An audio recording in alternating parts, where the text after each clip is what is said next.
পথে আছে এটা ভাববার সুযোগটা আমরা পাচ্ছি না। কারণ হচ্ছে 6 মাস পেরিয়ে গেছে। 6 মাসে এদেশে গণহত্যাকারীদের বিচার, গণহত্যাকারী এবং 16 বছর ধরে গুম খুন হত্যা হামলা টাকা লুণ্ঠনকারীদের গ্রেপ্তার, এই বিষয়ের যে অগ্রগতি জাতি প্রত্যাশা করেছিল, এমনকি এই গণহত্যার সময় গণহত্যার পক্ষে সংগ্রাম করতে গিয়ে যারা আহত হয়েছে নিহত হয়েছে তাদের যে দাবি, তাদের চিকিৎসা এবং খুনিদের বিচার, এই সব বিষয়ে অগ্রগতি খুব সামান্য। বিশেষ করে আওয়ামী লীগের যেসব খুনি লুটপাটকারী যেসব নেতারা দম্ভ করছিলেন এবং প্রকাশ্যে হত্যার হুকুম দেওয়া বা হত্যা সংশ্লিষ্ট কাজে অংশ নেওয়া, তাদেরকে পর্যন্ত গ্রেপ্তার হতে আমরা দেখছি না। এমনকি যারা গ্রেফতার হয়েছে সেই মামলাগুলো এত দুর্বলভাবে সাজানো হয়েছে এবং ঢালাও মামলা দেয়া হয়েছে, সেটার তদন্ত প্রক্রিয়া এমনভাবে এগোচ্ছে যে তারা ঢালাওভাবেই আবার জামিন পেয়ে যাচ্ছে। ইতিমধ্যেই কিছুদিন আগে দেখলাম 600-র মতো নেতাকর্মী জামিন নিয়ে নিয়েছে আদালত থেকে। এখনো রক্তের দাগ শুকায়নি, তাহলে তারা জামিন পাচ্ছে। তাহলে কি মামলা হলো, কি তদন্ত হলো, কিসের ভিত্তিতে তারা গ্রেপ্তার হয়, কিসের ভিত্তিতে আগাম জামিন পায় কিংবা ধরা পড়ার পরে জামিন পায়? এর মধ্যে দেশের অর্থনৈতিক অবস্থা খুব বাজে পর্যায়ে গেছে। সামনে রোজা, এই মুহূর্তে ভবিষ্যতে দ্রব্যমূল্য কোন পর্যায়ে যাবে, মানুষের স্বস্তি এবং শান্তি কোন পর্যায়ে আসবে, আইন শৃঙ্খলা পরিস্থিতি কোথাও, এগুলো নিয়ে উৎকণ্ঠা তৈরি হয়েছে। সংস্কারের নামে সময়ক্ষেপণ করে মনোযোগ ওই দিকে দেওয়া হয়েছে, বেসিক কাজকে ক্ষুণ্ণ করা হয়েছে এবং তার প্রেক্ষিতে সুযোগ নেওয়া শুরু করেছে আবার পতিত ফ্যাসিবাদ গণহত্যাকারীরা।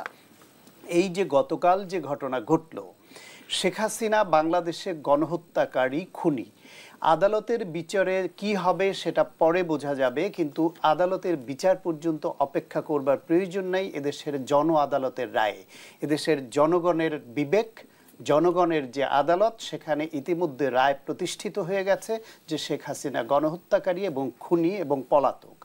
সেইখানে পার্শ্ববর্তী একটা দেশ যারা বাংলাদেশে শেখ হাসিনাকে 16 বছর ধরে বৃত্তের মতো ব্যবহার করেছে, তাদের স্বার্থ উদ্ধার করবার জন্য পালিয়ে যাওয়ার পরেও সেই ভারত তাদের স্বার্থেই শেখ হাসিনাকে দিয়ে সুযোগ করে দিচ্ছে নানান রকম উস্কানিমূলক বক্তব্য দেওয়ার। এই ভদ্র মহিলার আগে তার বক্তব্য শুনে শুনে এত বিরক্ত হতাম যে এক পর্যায়ে তার কথা শোনা প্রায় ছেড়েই দিয়েছিলাম, জানি উনি কি বলবেন এবং ওনার প্রেস কনফারেন্সে ওনার অনুগত সাংবাদিকরা কি প্রশ্ন করবেন এবং কি জবাব দেবেন, এগুলা বলার আগে আমরা বলে দিতে পারতাম যে আজকের বক্তব্য নিয়ে এসব বলবেন। 6 মাস পরে এসে শেখ হাসিনার এই উস্কানিমূলক বক্তব্যের পেছনে কোনো ষড়যন্ত্র দেখেন কিনা? ঠিক 6 মাস পরে এসে কালকে উনি যে বক্তব্য দিয়েছেন, ঠিক আগের ধারাবাহিকতায় সে একই রকম ঔদ্ধত্য, একই রকমের সেই খুনি মানসিকতা নিয়ে করেছেন এবং একই রকমের প্রতিশোধ পরায়ণ হয়ে তিনি যে গণঅভ্যুত্থানের যে শক্তি, শহীদ, আহত, তাদেরকে যেভাবে তিনি ডক্টর মোহাম্মদ ইউনূস সে মাস্টারমাইন্ড দিয়ে খুব পরিকল্পিতভাবে ক্ষমতা দখল করবার জন্য ক্ষমতার লোভে এ খুন করেছে, সুতরাং তিনি এসে বিচার করবেন। তার এই বক্তব্য আহত করেছে মানুষকে এবং তার ফলে কালকে 32 নম্বর আগে ভাঙচুর হয়েছে, অগ্নিসংযোগ হয়েছে, তারপরও 6 মাস ধরে কেউ ওখানে আর যায়নি। যেভাবেই দেখেন ওইটা একটা আমাদের ইতিহাসের অংশ ছিল, সেটা কালকে গুড়িয়ে দিয়েছে। এটা শেখ হাসিনা তাদের উপর, তার বাবার নামকে শেখ হাসিনা ডুবিয়েছে 16 বছর ফ্যাসিবাদীর কায়দায় শাসন চালিয়ে। এখন বাবার শেষ চিহ্নটাকে নিশ্চিহ্ন করবার জন্য শেখ হাসিনাই আবার সেই ব্যবস্থায় হাঁটলেন।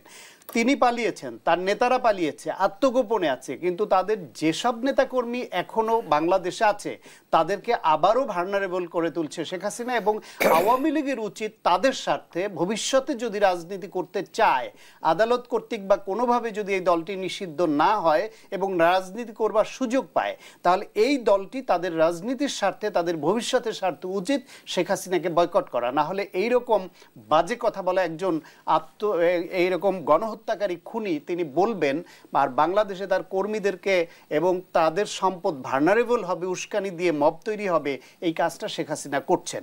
এবং এর পিছনে ষড়যন্ত্র থাকা অস্বাভাবিক নয়, এই জন্য দেশ খানিকটা স্থিতিশীলতার দিকে আসছে। ভবিষ্যতে রাজনৈতিক দলগুলো নির্বাচন চাচ্ছে, সরকার বলছে কিছু সংস্কার করবে এবং রাজনৈতিক দলগুলোর সঙ্গে আলোচনা করে হয় এবছরের ডিসেম্বরের মধ্যে বা জানুয়ারির মধ্যে অথবা আগামী জুনের মধ্যে তারা একটা নির্বাচনের ব্যবস্থা নিবে। সেই আলোচনা ২৬ সালের জুনের মধ্যে সেই আলোচনা যখন এগিয়ে যাচ্ছে, সেই সময় শেখ হাসিনা ভারতে বসে এইরকমভাবে বক্তব্য দেওয়া, বক্তব্যের পরে নানান মহল থেকে এইরকম বুলডোজার মিছিল নিয়েই আক্রমণের ঘোষণা দেওয়া এবং এইভাবে নির্বিঘ্নে বিভিন্ন জায়গায় এরকম আক্রমণ করতে পারা, এই ক্ষেত্রে কোনো হিডেন এজেন্ডা আছে কিনা, ইন্ডিয়ার এজেন্ডা আছে কিনা, এবং ইন্ডিয়ার এজেন্ডা মোতাবেক শেখ হাসিনা না হলে এই বক্তব্য তো দিত না। সেই অনুসারে বাংলাদেশের যে রিয়াকশন, দেশকে আইন শৃঙ্খলা রক্ষার মাধ্যমে আবার স্থিতিশীলতার দিকে নিয়ে গণতান্ত্রিক পদ্ধতিতে নির্বাচনের মাধ্যমে ক্ষমতা হস্তান্তরের দিকে এগিয়ে যাওয়া। জনাব এম এ আজিজ, আমরা যেমনটি দেখলাম শেখ হাসিনার উস্কানিমূলক বক্তব্য বনাম উত্তপ্ত রাজনৈতিক পরিস্থিতি, যেমনটা একটা সায়ন্ত সুস্পষ্টভাবে বলছিল। সপ্তাহে মোদির সাথে ট্রাম্পের বৈঠক আছে। নির্বাচন হওয়ার পরে, অর্থাৎ আমেরিকার নির্বাচন হওয়ার পরে, ট্রাম্প জেতার পরে ধরে নিয়েছিল মোদি বন্ধু। আপনি দেখেন 10 তারিখে নূর হোসেন দিবসেও কিন্তু শেখ হাসিনা বলেছিল যে তোমরা ট্রাম্পের ছবি নিয়ে মিছিল করো। ছাত্র জনতা সবাই মিলে আপনারা এটা প্রতিহত করেছে। আমি এর আগেও বেশ কয়েকবার আমি বলেছি যে যেহেতু নির্বাচন সামনে মনে করা হচ্ছে, রাজনৈতিক দলগুলি, ছাত্ররা একে অপরের সমালোচনা কিছু কিছু করছিল। আমি কিন্তু বলেছিলাম যে ফেসিবাদের বিরুদ্ধে কিন্তু সবাই ঐক্যবদ্ধ আছে, কারণ ফেসিবাদ উকি ঝুঁকি মারলেই কিন্তু সবাই ঐক্যবদ্ধ হবে। এখন ধরেন শেখ হাসিনা ভারতে আছে, আপনি খেয়াল করেন পার্লামেন্টারি পার্টির সিদ্ধান্তে আপনার শেখ হাসিনাকে আশ্রয় দেওয়া হয়েছে।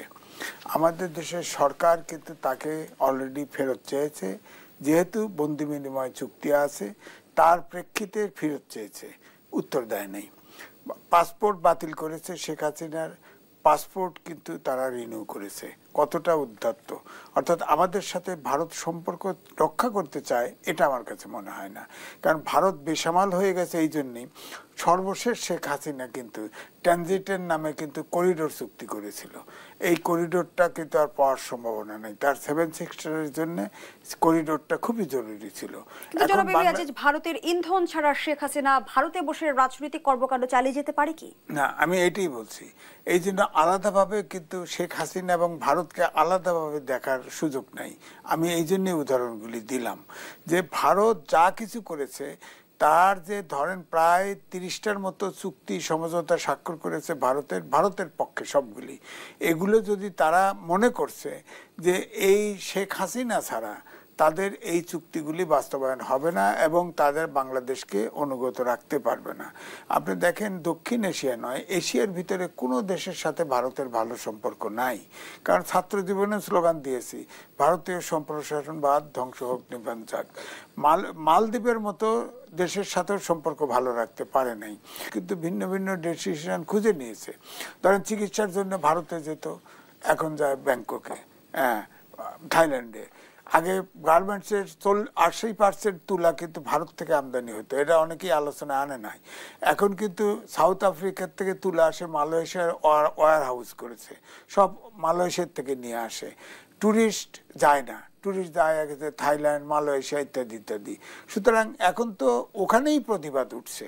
তার ভিতরেও শেখ হাসিনাকে এই দেশে আবার নতুন করে ফেরানোর জন্য তার কোনো অন্ত নাই। এছাড়া সামনে এখন ধরেন যে সামনে একটা নির্বাচনের ঘনঘটা মনে হচ্ছে, তা এখন ধরেন আমার কাছে অনুমান যে আমি কিন্তু 2018 সালের নির্বাচনের আগে যুগান্তরে লিখেছিলাম যে ভূ রাজনীতির ফাঁদে বাংলাদেশ। আমার মনে হয় সেইটা আবার জেগে উঠেছে। এখন পাকিস্তানকে সক্রিয়, ভারত তো আছেই, চীনও কিন্তু আমাদের সাথে সম্পর্ক রাখছে। আমরা গতকালের ঘটনা যেমনটি দেখেছি যে আন্তর্জাতিক অনেক গণমাধ্যমেই কিন্তু উঠে এসেছে ভাঙচুরের ঘটনা। সেই জায়গা থেকে দেশকে অস্থিতিশীল করে বহির্বিশ্বে বাংলাদেশের ভাবমূর্তি ক্ষুণ্ণ করার চেষ্টাই কি করছে কিনা? এটা ভারত তো করছেই। যে এখন বললাম না, সামনের সপ্তাহে ট্রাম্পের সাথে তার সম্পর্ক আছে, সে বৈঠক হবে, সেখানে হয়তো উপস্থাপন তো বাংলাদেশ করবে যে বাংলাদেশের এই অবস্থা। কিন্তু আমি কিন্তু অন্যভাবে দেখি। দেখেন 6 মাস এই সরকার ক্ষমতায় আসে, রাষ্ট্র পরিচালনার কোনো একটা সেক্টর নিয়ন্ত্রণে আনতে পারে নাই। এখন যে এই ভাঙচুরটা হলো, এটা তো 6 মাস পরে এদেশের তো যদি আইনের শাসন, সুশাসন, আইনশৃঙ্খলা বাহিনীর যদি স্ট্রিমলাইন করতে পারতো তাহলে তো এটা তাদের চেক দেওয়া উচিত ছিল। এই সরকারের ব্যর্থতা। সরকার উল্টা বলছে যে আপনার জনগণের রোষ, তাদের উস্কানির কারণে জনগণের রোষ দমানোর জন্য তো সরকার আছে, করে নাই কেন? আমি তো বলি যে সরকারের ভিতরেও সরকার আছে। কারণ এই যে বহির্বিশ্বের যেসব উস্কানি, আমার তো মনে হচ্ছে যে দেশটা অনেক আগে, ফখরুল ইসলাম আলমগীর বলেছিল প্রায় 3 মাস আগে যে আমরা বিরাজনীতিকরণ চাই না, আমরা -2 চাই না। সরকারের ভিতরে সরকার আছে, তারা এই চক্রান্তের সাথে ভারতের সাথে লিপ্ত আছে। এবং এই জন্য আমি বলবো, ধরেন এই যে ভাঙচুর হয়েছে, কি বিকল্প ছিল এর বাইরে বলেন?